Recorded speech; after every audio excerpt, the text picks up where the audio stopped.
The original idea was sparked by a moment of deja vu, which I've had several times in my life, and in this particular episode I just thought it just occurred to me there might be a germ of an idea here. He had an idea about a guy who made a lot of mistakes in his life, and he gets a second chance to make things right. And it just slowly evolved. We wrote a draft, and then we wrote a few more, and flash forward a few years later, and here we are. When they first brought Donovan's Echo to me, I was really struck with, there was a very, you know, I got a sense that there was something that they really wanted to say, and there was something very precious about life and this idea of being able to reverse certain regrets that you have in your life. You could tell in the writing even then that there was something very visually attractive and thematically attractive to the piece, that it just seemed like the potential was huge and that we could do something really exciting and inspiring and fun with it. So we put the project into development and spent about 1.5 years on the script. And we really did take the time that we felt we needed to in development and put it through a series of rewrites. And that's really the key to getting this kind of a movie made, is getting the script to the point where you know that you can attract name performers, and it's really the blueprint to what you take out to everybody who gets involved in it creatively. We were looking for the perfect Donovan, and Heidi Levitt, who was our casting director in Los Angeles, suggested that we consider kind of thinking outside the box a bit, going off the list that we had, and she brought up Danny's name. As soon as his name came up, like we thought, he is Donovan. Like, he is very much the character we created. You read the words, you hear Danny's voice in your head, and you know that Danny is Donovan. On a smaller independent movie, this would be, something that he would really have to connect to in order to do. But we felt that it was a fit, and so Heidi got the script to his agent, and he did respond to the material, and we started a dialogue up, and were able to place him. He was obviously the first person that we cast. You gotta find Jasmine and go and tell them that Jasmine? I'm dyslexic, he's dyslexic. I majored in math, he's a mathematician. I had images of young, like he does, changing the world. So much of your own, what one believes to be his own constitution in life, that you apply to the character. As soon as we started talking about what we could do in the casting, how far we could reach, we talked about being able to reach to another name, another actor of that caliber, and as soon as Bruce's name came up, Trent, Andria, Jim, and I, we all knew that he was the perfect Finley. He's somebody who I've watched for a lot of years, and so had everybody else on our team, and we were all big fans of. I got a call, I guess, through my agent from Trent, and heard about this movie that was happening with Danny Glover up in Vancouver, and I thought, oh, Vancouver, Danny Glover, it's a good combo.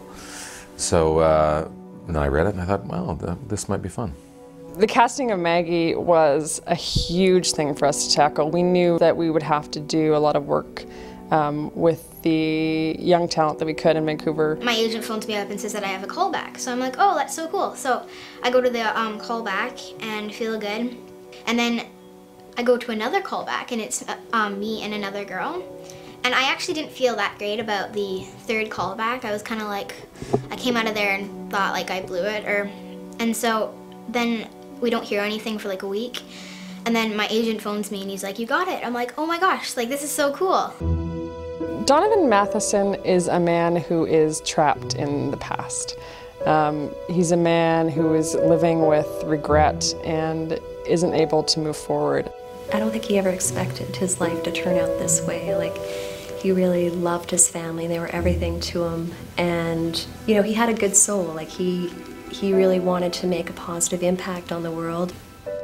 Following the events of World War II, Donovan really wants to dedicate his skills to bring something positive into the world, and it's a goal that he really wants to do, and it comes with a great price for him in the 1960s. As he taps into this well of memory, of premonitions, he now maybe attests to the fact that maybe I saw the images that I did 30 years too soon. That while his wife and daughter were lost, he finds himself having an opportunity now to reverse course and perhaps save someone else's life. Well, the relationship between Maggie and Donovan is they're both looking for answers and they're both needing a friend. And I lost my dad and Donovan lost his daughter and his wife. So we kind of have a lot in common.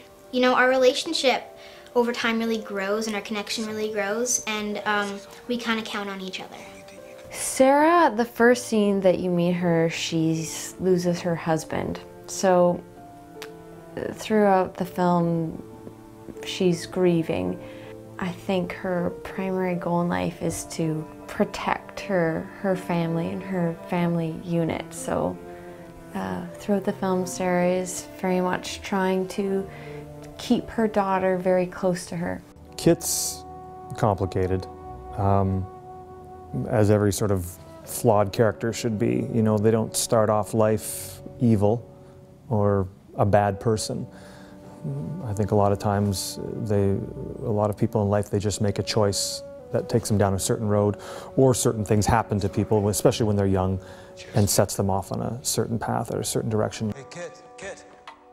The character of Ray is a little bit of a sounding board for both the protagonist and the antagonist of the piece. These other characters are dealing with some big changes and big problems and transitions in their life, and the character of Ray sort of provides some insight to them in order for them to move forward. You have family, Donovan? What's that? I recognize when somebody's experienced a loss. The sequence in the science fair is, you know, I find that just, it's one of the scenes that that we did storyboarded and did an animatic of, and even just, you know, storyboards, you know, put together without even the performance that our actors bring to that sequence. Just looking at that animatic makes me cry. He so cares about her, and he knows that there's something important that he needs to do for her, yet he's being shunned at the same time and pulled back and said, "You stay away from this little girl. You're not, you know, you're not helping her." It's a really powerful dynamic, and it is exactly the idea that there's something somehow wrong with an older man, you know, connecting to a little girl. In this case, it's so not wrong. It's so what Maggie needs, completely what she needs. The Ouroboros is a symbol of the eternal returning. So it's a cycle. Things recur and things are cyclical. And of course that is very relevant to the idea and the background in the show. The underlying story here is that the history repeats itself, and that these Donovan's experiences have a way of kind of rearing their heads again, and him seeing these things again. Bruce is a strong, really wonderful actor, you know. So we'll find moments, you know, just in the course of just there's a real spirit of generosity there, and which just should happen, you know, in the making of a film or doing any project, the formation of a relationship, the spirit of generosity. So, you know, Bruce is coming up with this idea, that idea, what I think about this and what I think about that, etc., etc. Those are good things, you know. So you feel strong that neither one of us are intimidated by each other.